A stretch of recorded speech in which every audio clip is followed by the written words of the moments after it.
Hello everyone. So today we are going to understand some basics about PySpark. So basically PySpark is a combination of Apache Spark and Python. So before going to understand the PySpark, we need to understand what is Apache Spark. So basically Apache Spark is a unified open source distributed processing engine. It's basically used for the large scale data processing and analytics.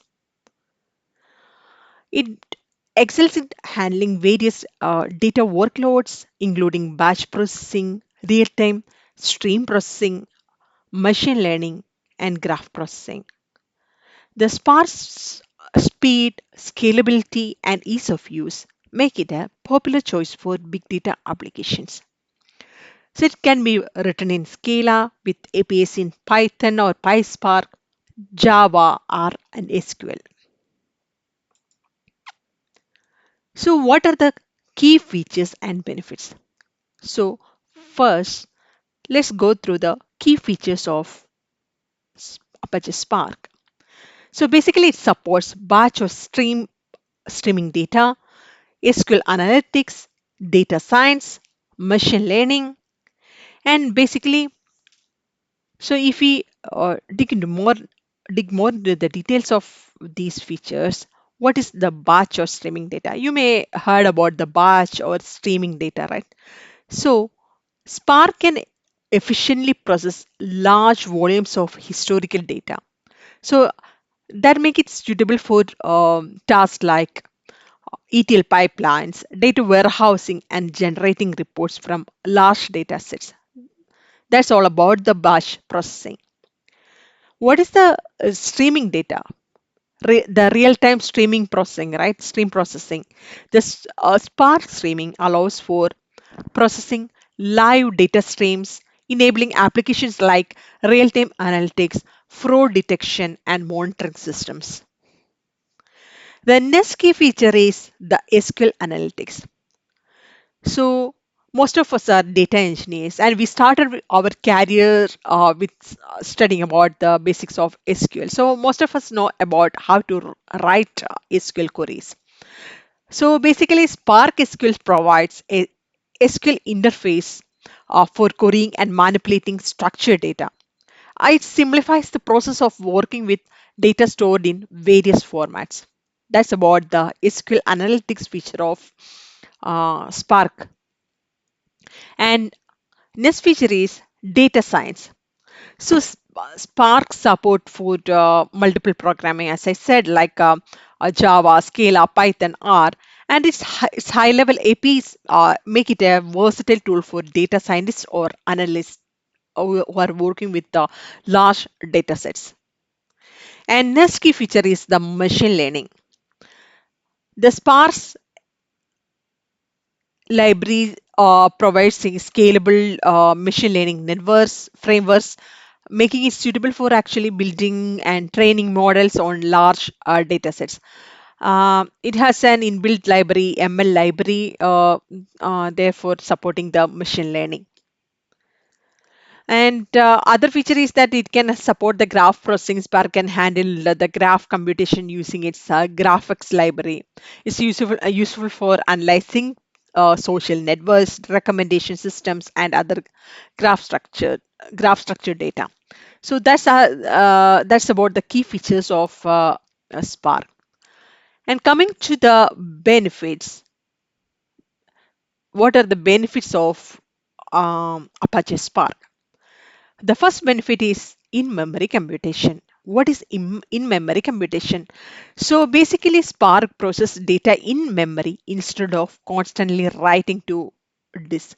So other systems, like whenever they want to process the data, they have to store somewhere, right? But Apache Spark provide the capability to process the data instead of constantly writing to them it is. So this drastically maybe speeding up the performance, especially when we are working with the iterative tasks like machine learning or repeated joins. Uh, f- for example, if you think about like if you're like working on your laptop's RAM instead of constantly saving to a USB drive, how the performance works, right? So that is one example. And it will also by minimizing reads or write to disk, you will avoid the bottlenecks caused by the slow storage. This leads to faster job execution, making PySpark perfect for time-sensitive data processing. That's about the in-memory computation. Hope you all are clear about in-memory computation. The next benefit is that fault tolerant via resilient distributed datasets. So RDDs, if you are hearing about the PySpark, one of the basic uh, thing is that RDDs and the data, you heard about the data frames, right? So RDDs are backbones of Spark's uh, tolerance. If a node fails, the system recomputes lost data automatically using lineage info. So you never have to worry about data corruption or crashes that will affect your job. That is about the fault tolerant. And next benefit is lazy evaluation. What is lazy evaluation? Spark doesn't execute tasks immediately. It builds up a logical plan first. Execution start only when an action is triggered. So for example, if you want to count the rows of a data set, so it won't, the Spark doesn't execute the task immediately. So whenever we are calling this particular action, then only the Spark will execute the task.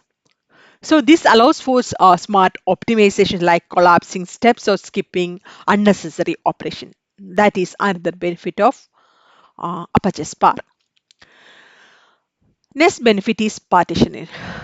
I know like all of you have heard about partitioning. What is partitioning? So Spark splits large data sets into smaller chunks. These chunks are called partitions. These partitions are distributed across cluster nodes for parallel processing. What is cluster nodes? So you think like the single node is that a single computer. And what is a cluster? Cluster is a collection of uh, you think in this way like collection of different computers. So if you are distributing the you are partitioning the data into smaller chunks and passing it to multiple systems, and it will process that data parallelly, and it will increase the performance, and it will give the output faster instead of processing everything in a single computer. So you can even control partitioning to optimize joins, caching, and reduce shuffle. We will get into these details in later stage. So in short, Spark acts as a powerful engine that can handle diverse data processing needs, making it's kind of a valuable tool for organization those who are dealing with big data challenges. Its ability to combine different types of workloads and its performance advantages over other systems like Hadoop make it a popular choice for many use cases. Now, what is PySpark? Why PySpark? PySpark is the Python API for Apache Spark. So we already discussed about the Apache Spark, its key benefits and features, and it's providing a lot of features and benefit, right? So on top of that, what is PySpark? PySpark is the Python API on top of Apache Spark. So it helps the developers to use the Spark power using Python. Why Python?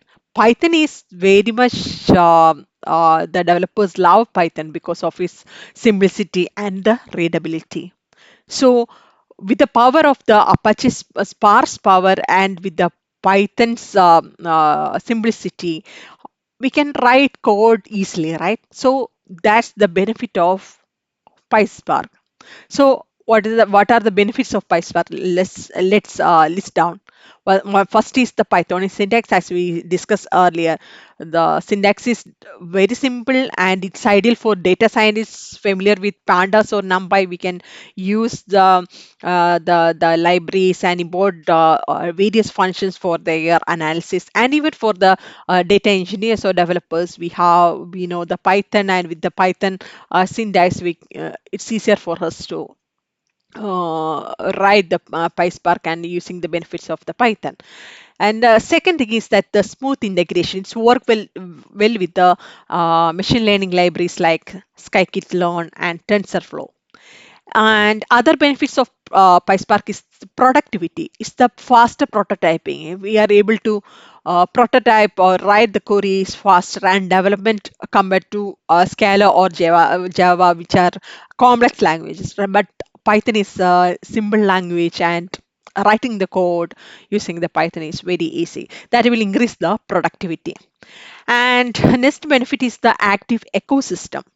There are a lot of support, tons of supports and community tools and tutorials. So this will help us when if you are in a roadblock in subcode. So we will get that benefit of we can go and ask to the community, and we can get the support from the community, right? So that is another benefit. So coming to the real world application of Spark, where we can apply the Spark. PySpark is used across industries, from bigger companies to startups. So they are using this to solve their data problems. A large scale. So we are dealing with the big data, right? So large scale data, even though it's a small or large scale, uh, PySpark is a optimized tool to use. So where we can apply the PySpark. First is the data lakes and warehousing. If you want to process petabytes of data in cloud environments like AWS, Azure, or Google Cloud, there we can apply the PySpark. We can build scalable data pipelines for ingesting, transforming, and storing data. So you heard about the data lakes, right? The If you don't heard about that, we can discuss that in a later stage. But data lakes is a storage of means the place where we are storing the data in uh, Azure. And in AWS, you may heard about the S3 buckets, right? So similar way in Azure, the Azure data lakes are there, where we are able to store a large volume of data.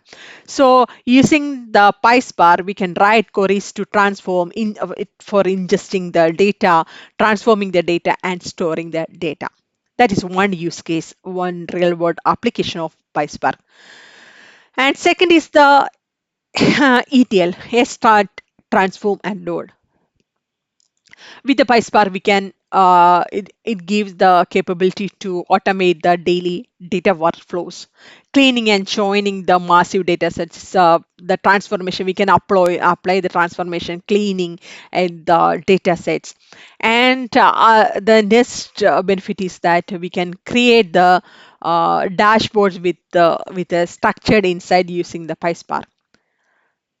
Other real world application is for the machine learning, as we discussed in the earlier discussion. You have We have the ML library. It's a sparse built-in machine learning library to it helps to build the predictive models. So we can run the distributed training for speed and scalability using the PySpark, and also feature engineering with large scale of data for real-time insights. So these are the real world some of the real world applications of PySpark. So now we have covered the introduction about PySpark.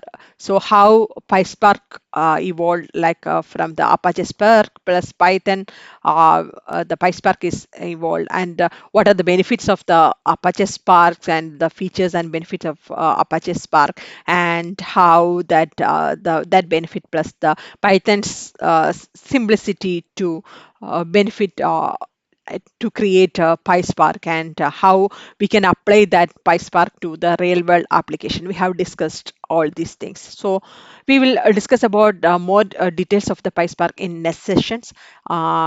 Please subscribe to this channel and stay tuned. Thank you.